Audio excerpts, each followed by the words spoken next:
আমরা মানুষ আমাদের মাথার ভেতর প্রতিদিন হাজারো চিন্তা ঘুরপাক খাই, কিন্তু আশ্চর্যের বিষয় কি জানেন?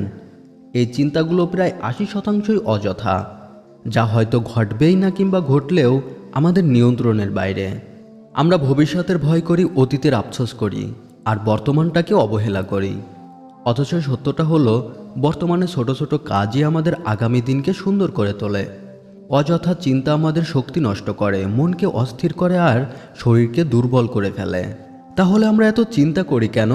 কারণ আমরা ভয়কে অনেক বড় করে দেখি, সমাধানকে নয়। আমরা সমস্যার দিকে বেশি তাকাই, সমাধানের দিকে নয়।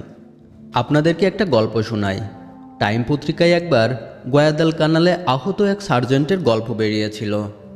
গোলার টুকরো গলায় লেগে সে আহত হওয়ার পর তাকে রক্ত দিতে হয়।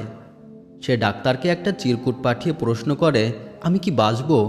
ডাক্তার জবাব দেন, হ্যাঁ। সে এবার আবার লেখে, আমি কি কথা বলতে পারবো? ডাক্তার এবারও উত্তরে বলে, হ্যাঁ। সে তখন আর একটা চিরকুট পাঠায়। তাহলে এত ভাবনায় পড়ছি কেন? ঠিক আপনিও এমনভাবে নিজেকে প্রশ্ন করতে পারেন, আমি বা কেন এত দুশ্চিন্তা করি? হয়তো একটু ভাবলেই দেখতে পারবেন চিন্তার কারণটা সত্যিই অকিঞ্চিতকর। একটা কথা মনে রেখো, চিন্তা নয়, কাজই বদলে দেয় জীবন। তুমি যত বেশি কাজে মন দেবে, অযথা চিন্তার জায়গা ততই কমে যাবে। তাই আসো, আজ থেকে আমরা নিজেকে প্রশ্ন করি, এই চিন্তাটা কি সত্যিই দরকারি? যদি না হয় তবে তাকে বিদায় দাও। কারণ জীবন অযথা চিন্তার জন্য নয়, বরং বাঁচার জন্য। আমাদের জীবনে 80% ব্যাপার ঠিক, আর মাত্র 20% ভুল। আমরা যদি সুখী থাকতে চাই তাহলে আমাদের 80%-এর উপর নজর রাখতে হবে, বাকি 20%কেও অগ্রাহ্য করতে হবে। অন্যদিকে দুশ্চিন্তায় ভেঙে পড়ে যদি পাকস্থলী আলসারে আক্রান্ত হতে চাই, তাহলে 20%-এর উপর নজর দিয়ে বাকি 80%কে অগ্রাহ্য করতে হবে। মূলত আমাদের হৃদয়ে গেঁথে রাখা উচিত, আমরা যে জিনিসের জন্য কৃতজ্ঞ হতে পারি সেই কথাই চিন্তা করা দরকার। আর আমাদের সমস্ত রকম সুখ ও সমৃদ্ধির জন্য আল্লাহকে ধন্যবাদ জানানো উচিত। আপনাদেরকে আর একটি গল্প শোনাই। গ্যালিভারের ভ্রমণ বৃত্তান্তের লেখক জোনাথন সুইফটি ছিলেন ইংরেজি সাহিত্যের সবথেকে সাংঘাতিক নিরাশাবাদী।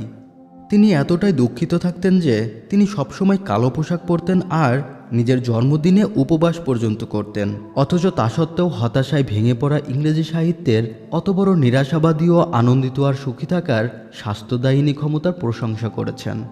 তিনি বলেছিলেন, পৃথিবীর সবথেকে বড় ডাক্তার বলেন, ডাক্তার কম খাওয়া, ডাক্তার শান্ত থাকা, আর ডাক্তার আনন্দ। মানে হচ্ছে আপনার সবথেকে বড় ডাক্তার হলো কম খাওয়া, শান্ত থাকা আর আনন্দে থাকা। আপনি বা আমি ওই ডাক্তার আনন্দের প্রতিটি ঘন্টায় আমাদের কাছে রাখতে পারি, শুধু যদি আমরা মনে করি আমাদের অফুরন্ত ঐশ্বর্য, যে সম্পদের পরিমাণ আলিবাবা ধনরত্নের গুহাকেও হার মানাতে পারে। কোটি টাকা পেলে কি আপনি আপনার দুটো চোখ বিক্রি করতে পারবেন? আপনার হাত পা বিক্রি করতে পারবেন? আপনার শ্রবণ শক্তি বিক্রি করতে পারবেন? বা আপনার সন্তানদের, আপনার পরিবার? সব সম্পদ যোগ করে দেখুন, তাহলে দেখতে পারবেন রকফেলার, ফোর্ড অথবা মর্গানদের সংগৃহীত সমস্ত সোনার বদলেও আপনি এগুলো বিক্রি করতে পারবেন না। তার মানে আপনি অঢেল সম্পদের মালিক। সুতরাং অযথা চিন্তা থেকে নিজেকে বের করে আনুন।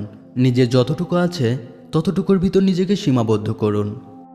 চিন্তা করতে হবে, কিন্তু অযথা নয়। যেখানে সমাধান আছে সেটা ভাবা উচিত। যেখানে সমাধান নেই সেখানে ভেবে অযথা নিজের ব্রেন এবং হৃদয়কে ক্লান্ত করার কোনো প্রয়োজনই নেই। আজকে তুমি যদি হাসো, আগামী দিন সেই হাসি তোমার শক্তি হয়ে ফিরবে। কিন্তু আজকে যদি তুমি দুঃখ নিয়ে নিজের জীবন পার করো, আগামীকাল সেই দুঃখ তোমাকে গ্রাস করে ফেলবে। তাই একবার চোখ বন্ধ করে ভেবে দেখো, তুমি কি দুশ্চিন্তার দাস হয়ে বাঁচবে, নাকি হাসি আনন্দে জীবন কাটাতে চাও? জীবন অনেক ছোট, তাই অযথা চিন্তা নয়, ভালোবাসায় ভরিয়ে তোলো নিজের জীবন।